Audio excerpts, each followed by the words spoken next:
Hello everyone! Konnichiwa! So here I am, your May Sensei once again for this video. At gusto ko i-share sa inyo kung ano yung mga bagay na dapat dalhin kapag pupunta dito sa Japan. So, kung ikaw ay magta-travel lang, this is not for you. This is for those who will work here and stay here in Japan for a long time para mag-work.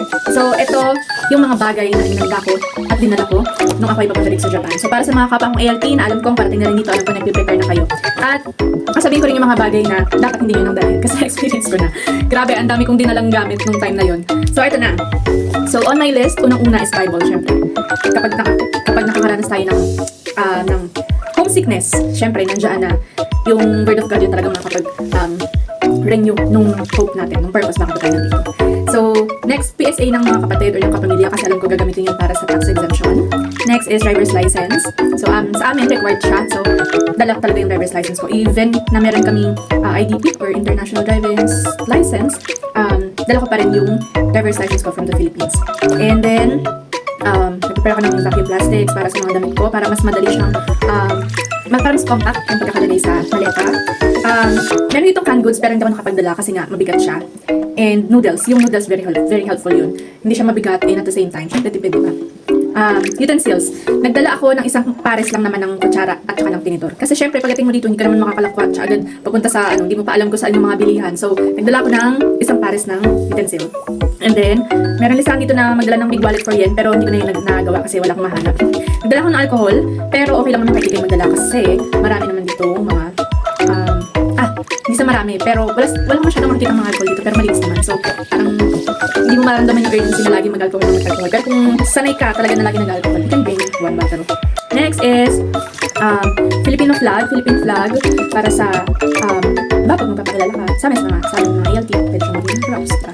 And then, souvenirs for JTE. Kasi nga, di ba, uso dito yung omiyage. So, isang, parang, syempre, pag welcome na rin or pagpapakilala sa kanila, at least, meron man lang omiyage. Pero ito ay para sa amin ng mga ALT. Kung iba yung work na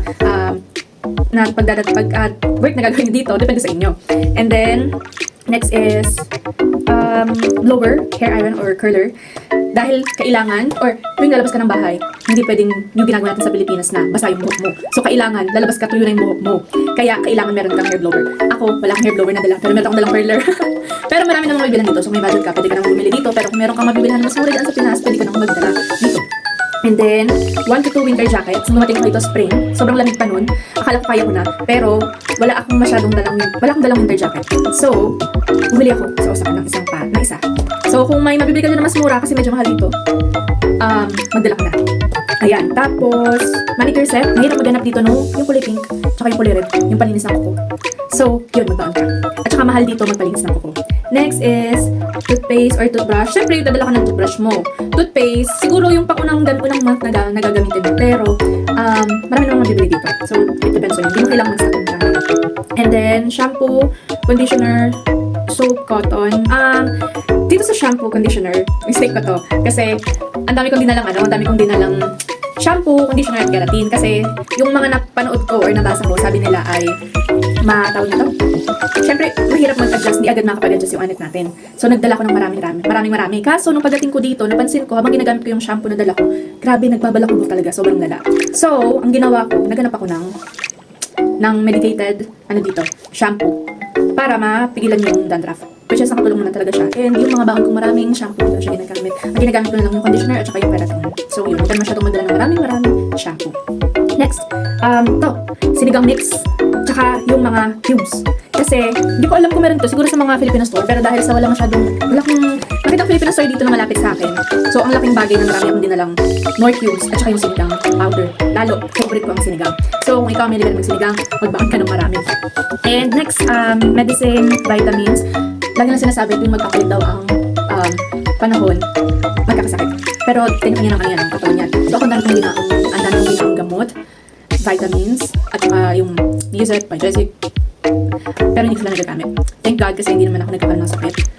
Ngayon, tulad ngayon, malapit na mag-winter. So, thank God kasi hindi naman ako nakakaranas ng mga sakit. Pero kung alam mo sarili mo na ikaw medyo masakitin ka, magbaan ka ng gamot. Sa mga babae, feminine pads, mahal ang feminine pads dito. So, yun, magbaan ka na. And then, syempre, allowance, coins, or giveaway, dito ko lang.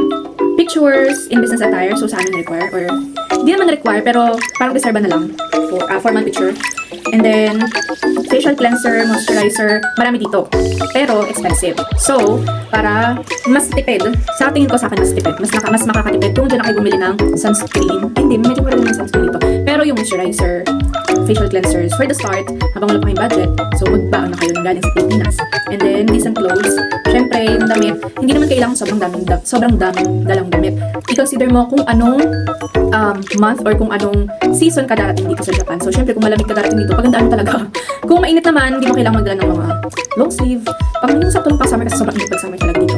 So, i-consider mo yung damit na nadali mo based sa season ng pupunta mo. And, ako nag-ano ko ng church clothes kasi though wala pa naman akong alam na church dito. Pero, syempre, yun yung isa rin sa una kong hinanap. Kung meron akong malapit na mapagsasambahan, so nagdala ko ng church clothes. And then, huwag mong kakalimutan magdala ng damit na pambahay. Baka yung mga niready mong damit is puro pang trabaho, puro pang pang-alis. Tapos nakalimutan wala ka ng pantulog. So, huwag mga kalimutan yung damit na pambahay. At, pwede ka rin magdala ng tsinelas na pambahay.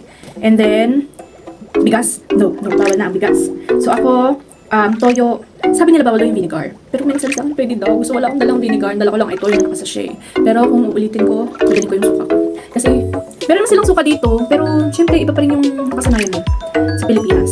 Pero kung ikaw, willing ka naman mag-adjust agad-agad, go ka magdala ng suka. Pero ako, yung sa pinagkisiyan ko, inuman ko yung patis. Kasi wala akong mahal na patis dito. And then, indoor shoes sa amin required. Kasi sa school, diba, merong mga areas dun sa school na required na naka-indoor shoes. And then, the shoes, slippers, stockings. Sa amin, kailangan ng stockings. At gagamit pa rin stockings lalo kapag malamig ang panahon. Nakakatulong din siya para hindi masyadong lumilin yung binti. And then, matibay na payong. So, hindi naman siya masyadong ginagamit. Kasi napansin ko kahit na nung summer, alam mo yung parang gusto mong magpayong, pero wala kang nakikitang nagpapayong. Pero, magdala ka na rin. Para sigurado. And then, kitchen utensils. Ewan ko ba kapag dinala ko yung can opener. Meron kasi ako nabasang tips noon na sabi magdala ng can opener. Pero, hindi na dapat. Huwag ka na magdala ng can opener. Kasi nga, yung mga lata dito, di ba, naman na sila. Matay na silang buksan. So, di mo na kailangan ng can opener. And then, ako nagdala ko ng plate, bukod dun sa spoon and fork.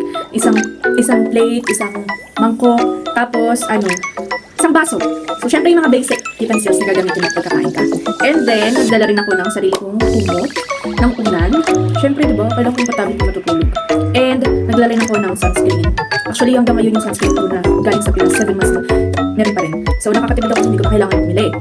And then, nagdala rin ako ng sarili kong USB for printing materials, pero sa school hindi ko siya nagagamit. Yung USB ko nagamit ko para mag-save ng mga pictures. And then, nagdala rin ako ng trash bag. At, sige, yung pagkatapon sa ibang video yun. Pero magdala ka ng trash bag. At, ang dali mo maaari white, huwag yung black. Okay, next, nagdala ko ng sarili kong towel. Pangdigo, towel din pamunas ng pawi sa maliliit. Nagdala ko ng band-aid, which is ginamit ko kaagad kasi na-experience ko mahiwa. Dumulas yung knife, so, ayun. Siyempre, hindi ka naman agad makakapunta sa Daiso o kaya sa Seria. So, maganda meron kang sariling emergency kit. And then, nagdala ko ng whistle for safety, emergency purposes. Meron din akong dalang tote bag para kapag lalabas lang ako, meron akong maliit na gagamiting bag. Nagdala rin ako ziplock bags. Slippers, nasulat ko na yun. Gloves, nagdala ko ng gloves kasi nga malamig pa nung dumating ako, which is very helpful talaga. And then, nagbaon din ako ng face mask. Though hindi ko naman siya ganong nagagamit, pero kung sanay na sanay kang mag-face mask, go and bring. Pero ako, nagbaon lang ako pero hindi ko siya ginagamit. And then, nagdala rin ako ng portable fan. Though, hindi ko naman siya masyadong ginagamit dahil malamig ka nung dumating ako dito, pero pag summer, magagamit ko siya. And then, deodorant. Wala ako masyadong makikitang deodorant dito. And, syempre, sa ating mga Pinoy, kasama na yun sa ating hygiene, diba? So, bring your own. Dahil pag summer, you really have to. So, magbaan ka na sa sarili mong deodorant. At ako, ang baon ko ay yung powder. Mas powder. Yun. Kasi, ayun, mas komportable ako yung powder. Ayan, and then, eto, magdala ka ng tweezer, ng nail cutter. Kasi, yung mga panilis ng kuko, even ko hindi ko siya agad nakikita, though alam ko meron naman siya sa Seria, meron siya sa Daiso, pero lalo kapag hindi mo pa alam yung mga bilihan, diba? At least meron kang sariling gamit. So, yun yung mga kalista dito sa aking notebook. Nilistan talaga siya lahat. Sinerge ko to galing doon sa mga naunang advice or yung mga tips din ng mga naunang ALT sa amin. So, that's why I'm sharing it to you, probably and hopefully na makatulong. At kung meron ko pang question, feel free to ask and drop your comments there. So again, thank you for watching. Shalom!